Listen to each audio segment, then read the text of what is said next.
Assalamualaikum warahmatullahi wabarakatuh. Waalaikumsalam warahmatullahi wabarakatuh. Saya dari program studi ilmu keperawatan Fakultas Kedokteran Universitas Lambung Mangkurat. Adapun tujuan saya ke sini ingin mempromosikan tentang aktivitas fisik untuk menurunkan tekanan darah pada penderita hipertensi. Adapun kontrak waktunya sekitar 5 sampai 10 menit. Apakah Anda bersedia? Iya, ya. Eh, Baik, saya akan menjelaskan tujuan instruksional umumnya.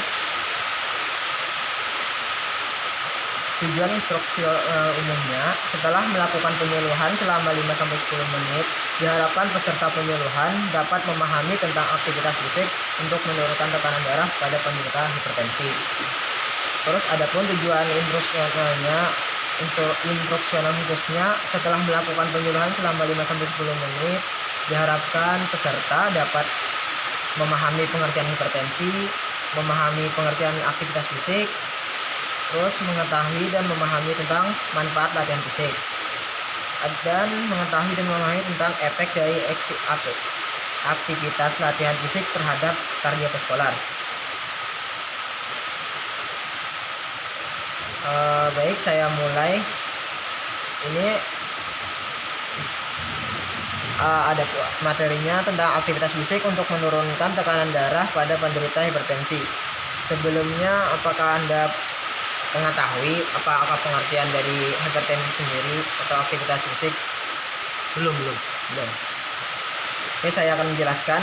Sebelumnya kita dari prevalensi hipertensi meningkat di seluruh dunia karena angka harapan hidup yang meningkat dan obesitas karena makanan cepat saji dan kurang aktivitas fisik. Jadi kurang aktivitas fisik bisa mengakibatkan hipertensi. Terus ini pengertian dari hipertensi. Tekanan darah tinggi atau yang sering disebut orang dengan hipertensi adalah tekanan darah dengan tekanan darah sistolik. Sistoliknya lebih dari 130 atau tekanan darah dengan tekanan darah diastoliknya lebih daripada 80. Tekanan darah sistolik sebesar 130 sampai 140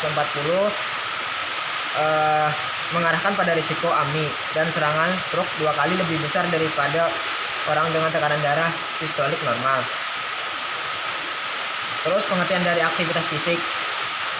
Ini adalah gerakan tubuh apapun yang dihasilkan oleh kontraksi otot rangka yang meningkatkan pengeluaran energi di atas tingkat istirahat dan terdiri dari tugas rutin sehari-hari seperti komputer, kegiatan terkait dengan pekerjaan atau kegiatan rumah tangga, serta gerakan atau kegiatan peningkatan kesehatan yang bertujuan. Terus adapun manfaat-manfaatnya.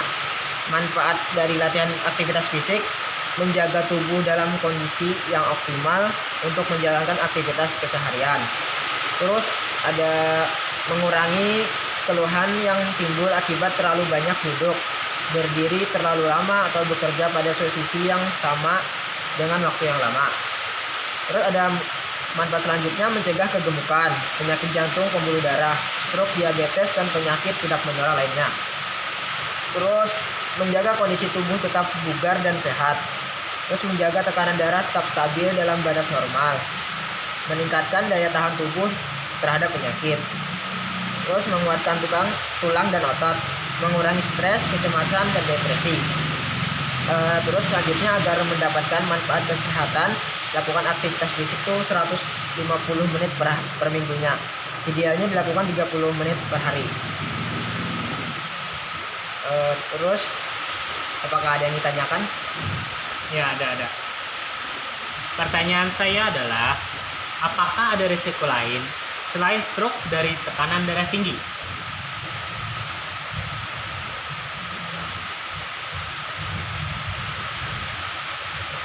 Jadi selain stroke itu ada risikonya tuh ada serangan jantung. Apakah ada lagi? Nggak ada. Sudah cukup. Oke, saya lanjut. Kemudian, nah ini tadi orang dengan tekanan darah sistolik 130 sampai 140 memberikan risiko terjadi serangan jantung. dan penyakit stroke 2 kali lebih besar dibandingkan dengan orang dengan tekanan sistolik yang normal. Terus ada pencegahan utama hipertensi telah menjadi tantangan kesehatan masyarakat global.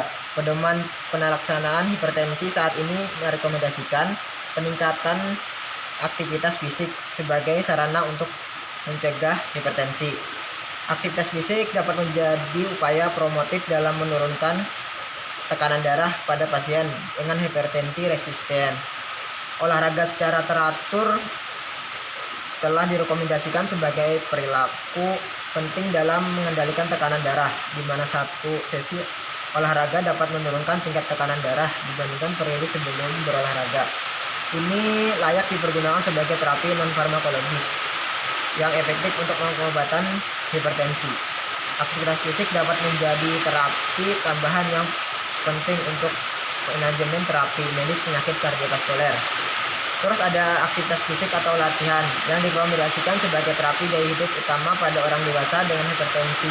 Dirancang secara dan individual agar memenuhi komponen prinsip, frekuensi, seberapa sering, intensitas, berapa lama, dan atau dikenal dengan FITT. Terus ada efek aktivitas fisik terhadap sistem kardiovaskular.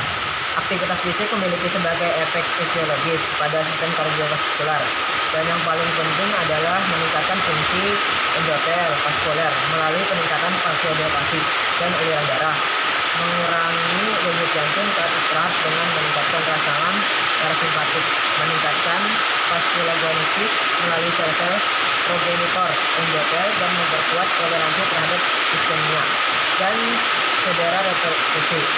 Kematian akibat penyakit kardiovaskuler yang terjadi di Cina kebanyakan terkait aktivitas fisik yang buruk. Itu saja penjelasan yang kami sampaikan. Terus selanjutnya saya akan bertanya kepada Bapak, apakah Bapak bisa menjawab beberapa yang saya jelaskan tadi? Bisa. Jadi pertanyaan yang pertama,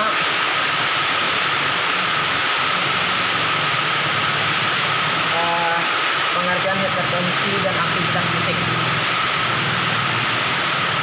Yang pertama, pengertian hipertensi. Hipertensi adalah tekanan darah dengan tekanan darah sistolik lebih dari 130 dan tekanan darah distolik kurang lebih dari 80. Sedangkan manfaat aktivitas fisik menjaga tubuh dalam kondisi yang optimal, mengurangi keluhan yang timbul akibat terlalu banyak duduk, mencegah kegemukan, banyak penyakit jantung, diabetes, menjaga kondisi tubuh tetap bugar dan sehat, menjaga tekanan darah tetap stabil, meningkatkan daya tahan tubuh terhadap penyakit. Oke, sudah benar jawabannya. Terus manfaat dari aktivitas fisik tadi apa saja?